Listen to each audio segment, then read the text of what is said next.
শীতের সকালে খিচুড়ি খেতে কার না ভালো লাগে তাই না? তেমন আমারও শীতের সকালে খিচুড়ি খেতে অনেক বেশি ভালো লাগে। তাই তো খুব শর্টকাটে রাইস কুকারের মধ্যে খিচুড়িটা আমি রান্না করে ফেললাম। তো রাইস কুকারের মধ্যে আমি এত সহজে কিভাবে এই খিচুড়িটা রান্না করলাম আজকে তোমাদের সাথে আমি এটাই শেয়ার করব। তোমরা না টেনে আমার ফুল ভিডিওটা দেখতে থাকো। তো রাইস কুকারের মধ্যে খিচুড়ি রান্না করার জন্য প্রথমে আমি চাউল আর ডালটাকে রাইস কুকারের পাত্র দিয়ে ধুয়ে নিয়েছি। চাল আর ডালটাকে ধুয়ে নেওয়ার পর এর মধ্যে আমি আগে থেকে কুচি করে রাখা পেঁয়াজ আর মরিচগুলো দিয়ে দিলাম। এরপর আমি এর মধ্যে হাফ চা চামচ মরিচের গুঁড়া আর হাফ চা চামচ হলুদের গুঁড়া দিয়ে দিলাম। এইসব দিয়ে দেওয়ার পরে আমি এর মধ্যে দিয়ে দেব স্বাদ মতো লবণ। লবণটা তোমরা তোমাদের স্বাদ মতো দিয়ে নিও।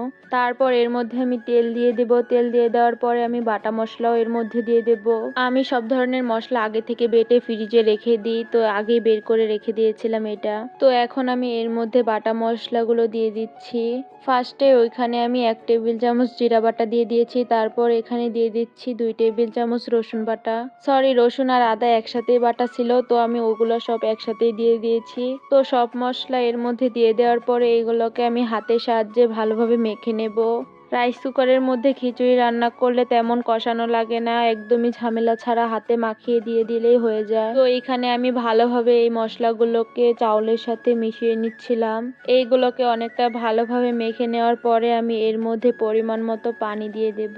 রাইস কুকারের মধ্যে খিচুড়ি রান্না করতে তেমন বেশি পানি লাগে না। আপনারা ভাত রান্না করতে যতটুকু পানি ইউজ করেন তার থেকে একটু বেশি পানি দিলে এটা রান্না হয়ে যায় খুব সহজেই।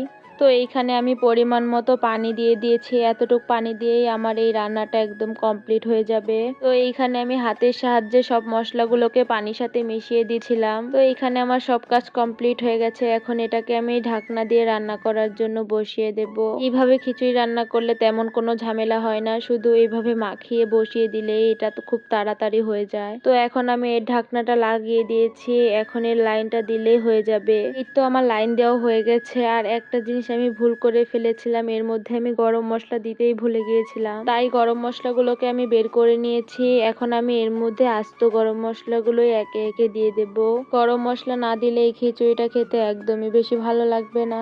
এইখানে আমি তেজপাতা, এলাচ আর দারচিনি ব্যবহার করেছি। তো এর মধ্যে গরম মশলাগুলো দিয়ে দেওয়ার পরে এগুলোকে আমি ভালোভাবে ঢেকে দেব। আবার ওইদিকে আমি খিচুড়ি বসিয়ে দিয়ে এদিকে আমি পাখিটাকে দেখতে এসেছিলাম। এসে দেখি পাখি দুইটা একসাথে খুব সুন্দর করে খেলছে। ওদের খেলা দেখতে আমার অনেক বেশি ভালো লাগে। আমি মাঝে মধ্যে এসে এসে ওদের দেখে যাই। তাছাড়া ওদের দেখার পরে আমি চলে গেলাম আমার গাছগুলোকে দেখার জন্য। আমার মরিচ গাছটার অবস্থা একদমই বেশি খারাপ হয়ে গেছে, কারণ এই মরিচ গাছগুলোর আমি একদমই যত্ন নিতে পারি না, তাই এই গাছগুলোর একদম বেহাল অবস্থা হয়ে গেছে।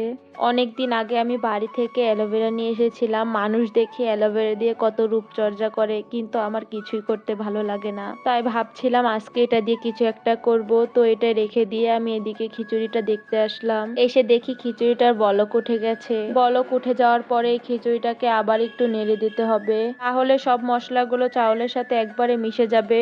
আর এই পর্যায়ে যদি আমি নেড়ে না দিই তাহলে মশলা এক জায়গায় আর চাউল এক জায়গায় থাকবে, তাহলে খেতে একদমই বেশি ভালো লাগবে না। এইদিকে আমার খিচুড়ির পানিটা অনেকটা কমে এসেছে। আমার খিচুড়িতে লবণ একটু কম হয়েছিল, তাই আমি পরে আবার এটার মধ্যে একটু লবণ অ্যাড করে দিয়েছি। তো এখন আমি এটাকে ভালোভাবে নেড়ে চেড়ে ঢাকনা দিয়ে দেব। ঢাকনাটা কিছুক্ষণ পরে উঠিয়ে দেখি এটা একদমই হয়ে গেছে। এর মধ্যে আর একটুও পানি নেই। এখন আমার খিচুড়িটাকে আমি একটা বাটির মধ্যে নিয়ে নেব।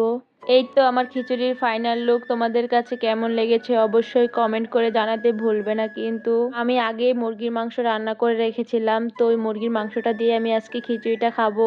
এখন যদি একটু আচার থাকতো তাহলে একদম জমেই যেত, কিন্তু ব্যাপার না, মুরগির মাংসের সাথে খিচুড়িটা খেতেও কিন্তু অনেকটা বেশি ভালো লাগে। তোমরাও চাইলে খুব সহজে এইভাবে খিচুড়ি রান্না করে খেতে পারো, কোনো ঝামেলা ছাড়াই এই খিচুড়িটা রান্না করতে পারবে তোমরা। আজ এই পর্যন্তই। তোমাদের যদি আমার ভিডিওটা ভালো লাগে তাহলে একটা লাইক, কমেন্ট এবং শেয়ার করে দিও। আর তোমরা যদি আমার ভিডিওটা ইউটিউব থেকে দেখো তাহলে একটা সাবস্ক্রাইব করে দিও। আর ফেসবুক পেজ থেকে যদি তোমরা আমার ভিডিওটা দেখে থাকো তাহলে একটা ফলো করে দিও। আবার দেখা হবে তোমাদের সাথে অন্য একটা ভিডিওতে। সেই পর্যন্ত তোমরা সবাই ভালো থাকো, সুস্থ থাকো এবং আমার আর আমার মেয়ের জন্য অনেক অনেক অনেক বেশি দোয়া করো। সবাইকে টাটা।